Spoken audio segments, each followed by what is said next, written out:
कर रखी है। माननीय सांसद और पूर्व उप मुख्यमंत्री डॉक्टर दिनेश शर्मा जी, राज्यसभा के माननीय सदस्य पूर्व डीजीपी श्री ब्रजलाल जी, उत्तर प्रदेश सरकार में मंत्रिमंडल के मेरे सहयोगी समाज कल्याण विभाग के मंत्री श्री असीम अरुण जी, भारतीय जनता पार्टी के जिला के अध्यक्ष श्री विजय मौर्य जी, महानगर अध्यक्ष श्री आनंद द्विवेदी जी, लखनऊ की पूर्व महापौर श्रीमती संयुक्ता भाटिया जी, सिंधी एकेडमी के पूर्व उपाध्यक्ष श्री नानक चंद लखवानी जी, आज के इस स्मृति दिवस कार्यक्रम में यहां पर उपस्थित प्रदेश सरकार में पूर्व मंत्री डॉक्टर महेंद्र सिंह जी, श्री मानवेंद्र सिंह जी, माननीय विधायक श्री नीरज बोरा जी, विधान परिषद सदस्य श्री मुकेश शर्मा जी, माननीय विधायक श्री योगेश शुक्ला जी, सभी हमारे अन्य पदाधिकारीगण, उपस्थित बहनों और भाइयों, 14 अगस्त 1947 दुनिया के इतिहास का एक काला अध्याय, बर्बरता और विभीषिका का एक ऐसा काला अध्याय जो कभी विस्मृत न करने वाला है। लगभग 1.5 से 2 करोड़ की आबादी का प्लान 15 से 20 लाख लोगों का कत्लेआम, अपने घर से बेघर हो जाना, अपनी ही विरासत को विस्मरण करने के लिए मजबूर हो जाना, अपनी ही संपत्ति और सुरक्षा को दांव पे लगा करके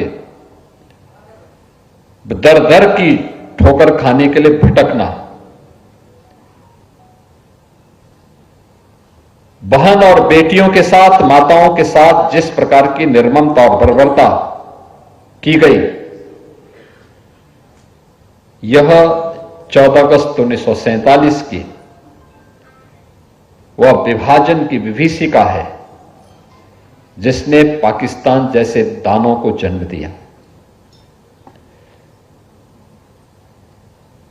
लाखों लोगों के कत्लेआम से जो पाकिस्तान बना हो, वह आज भी हिंदुस्तान को डसने के लिए हर प्रकार के षड्यंत्रों में लिप्त है, हर प्रकार के षड्यंत्रों में लिप्त है। और सबसे बड़ी बात कि इतनी बड़ी त्रासदी के बाद हम इन चीजों को देखते होंगे,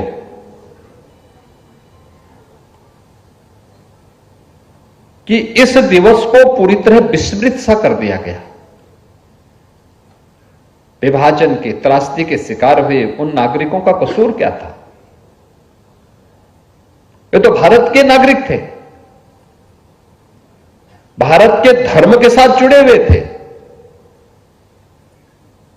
कोई हिंदू, सनातनी हिंदू था, कोई सिख था, कोई बौद्ध था, कोई जैनी था,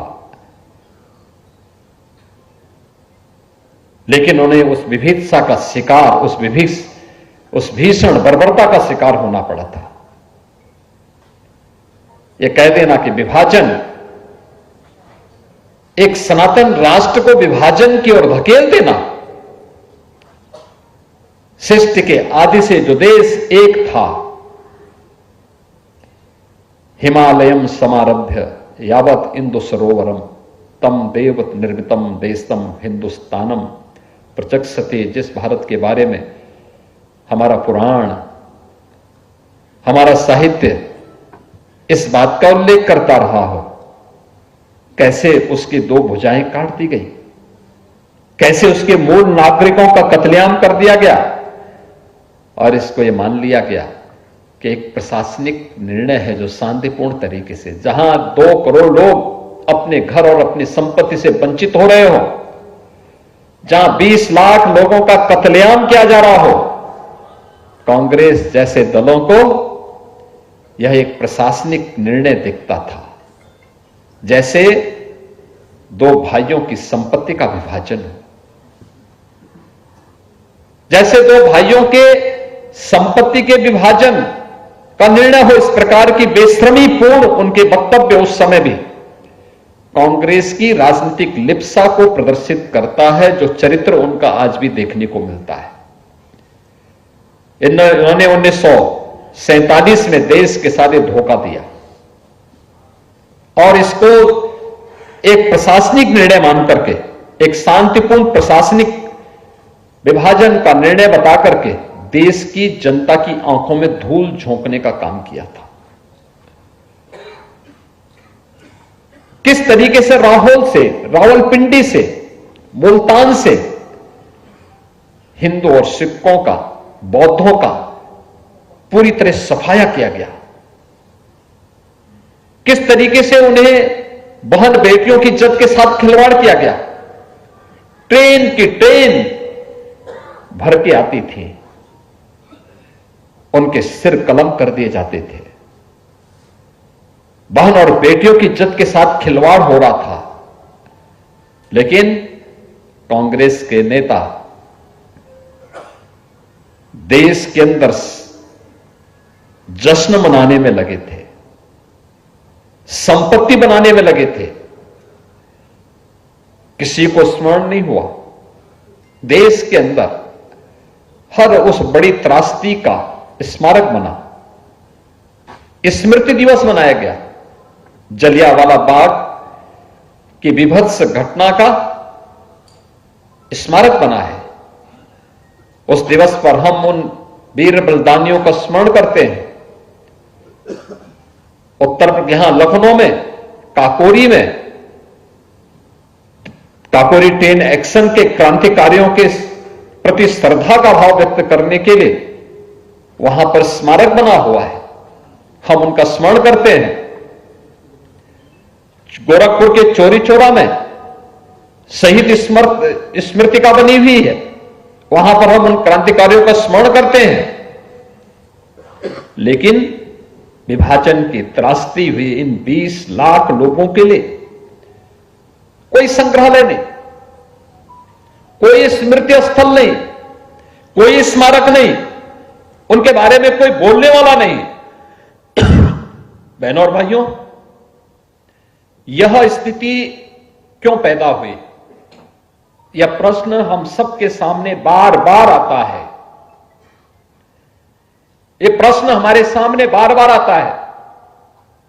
और याद करना कि जब तक देश के अंदर अलगाववाद, सांप्रदायिकता और तुष्टीकरण की नीति जब तक भारत के राजनीति का हिस्सा बना रहेगा, तब तक इस प्रकार की भीषण त्रासदी का सामना करने के लिए इस देश के मूल नागरिकों को हमेशा तैयार रहना पड़ेगा।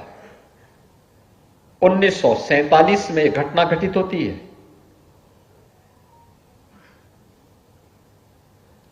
2014 तक किसी को इसकी याद नहीं आई। प्रधानमंत्री मोदी जी ने 15 अगस्त 2021 को इस बात का स्मरण देशवासियों को कराया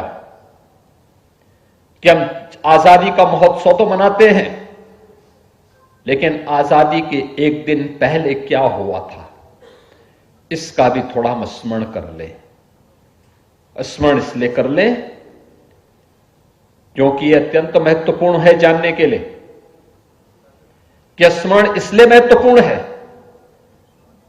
कि आजादी के एक दिन पहले कितना बीभत्स घटना घटित हुई थी, और उससे पहले भी कैसे कांग्रेस के लोग इस तुष्टीकरण की राजनीति के सामने नतमस्तक थे, कैसे उनके सामने सिर झुका करके जिन्ना की अराजकतापूर्ण, वैमनस्यतापूर्ण और उस घुटन भरे माहौल को बर्दाश्त कर रहे थे। कांग्रेस के लोग अगर दृढ़ राजनीतिक इच्छा शक्ति का परिचय देते तो जिन्ना में इतना दुस्साहस नहीं था कि वो हिंदुओं का कत्लेआम नोआखाली में करवाता। उसके मुस्लिम लीग के गुंडों में इतना दुस्साहस नहीं था कि वो लाहौर को, रावलपिंडी को, मुल्तान को या ट्रेन भर भर करके आ रहे उन हिंदुओं और सिखों का, बौद्धों का इस तरीके से, इस निर्ममता के साथ कत्लेआम करते। लेकिन कांग्रेस ने तो जैसे तुष्टीकरण की घुट्टी पी रखी थी, जैसे उसने हिंदुओं के ऊपर एक ठीकरा फोड़ रखा था कि ये सांप्रदायिक हैं, और जो लोग मजहबी उन्माद में नग्न तांडव कर रहे थे उन्हें वह सेकुलरिज्म का एक ठप्पा उनके ऊपर लगा रहा था, जैसे ये उनका जन्मसिद्ध अधिकार हो। किसी ने स्मरण नहीं किया।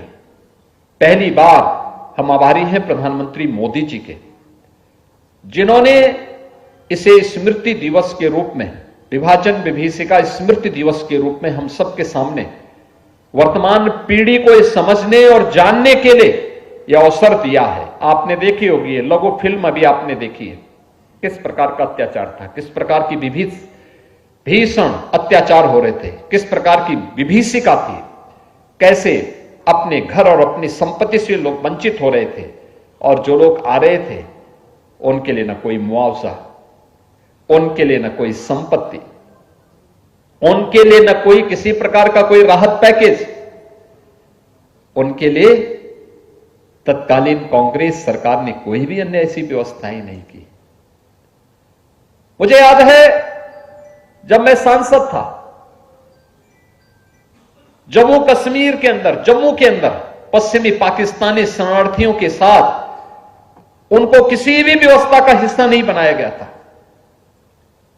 मुझे एक दो बार उनके बीच जाने का अवसर प्राप्त हुआ था, और हम आभारी हैं प्रधानमंत्री मोदी जी के, जिन्होंने पाकिस्तान से, बांग्लादेश से, अफगानिस्तान से आए हुए हिंदुओं के लिए, सिखों के लिए, बौद्धों के लिए, जैनियों के लिए, इन सभी के लिए सिटीजनशिप अमेंडमेंट एक्ट के माध्यम से भारत की नागरिकता दी, और भारत के अंदर भारत के नागरिक को मिलने वाली सभी बुनियादी सुविधाओं के साथ उन्हें जोड़ने का निर्णय लिया और प्रभावी ढंग से उसे लागू किया।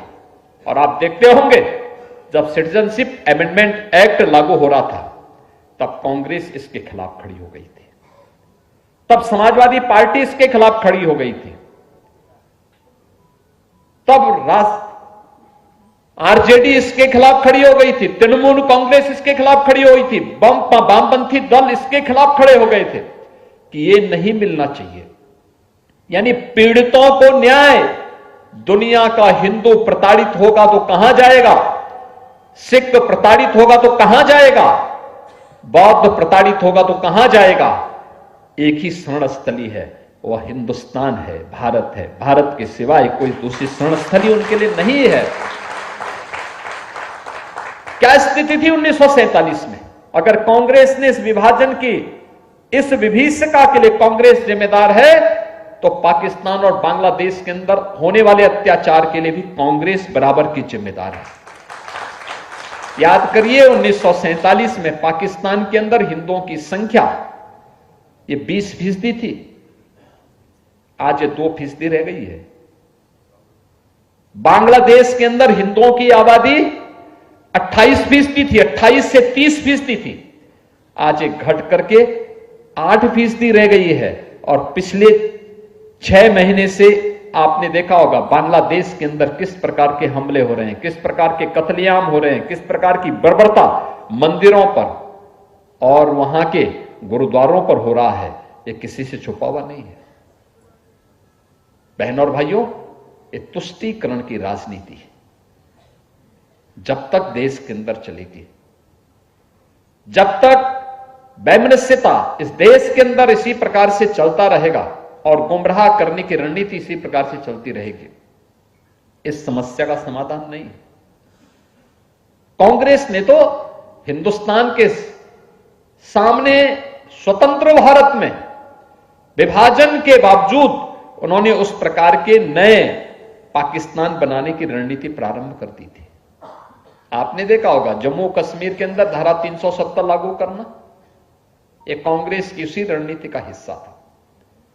लेकिन हम आभारी हैं प्रधानमंत्री मोदी जी के, जिन्होंने डॉक्टर श्यामा प्रसाद मुखर्जी, देश के पहले ऐसे भारत माता के सपूत हैं जिन्होंने भारत की अखंडता के लिए अपना बलिदान दिया और कहा था एक देश में 2 प्रधान, 2 विधान और 2 निशान नहीं चलेंगे और नहीं चलेंगे।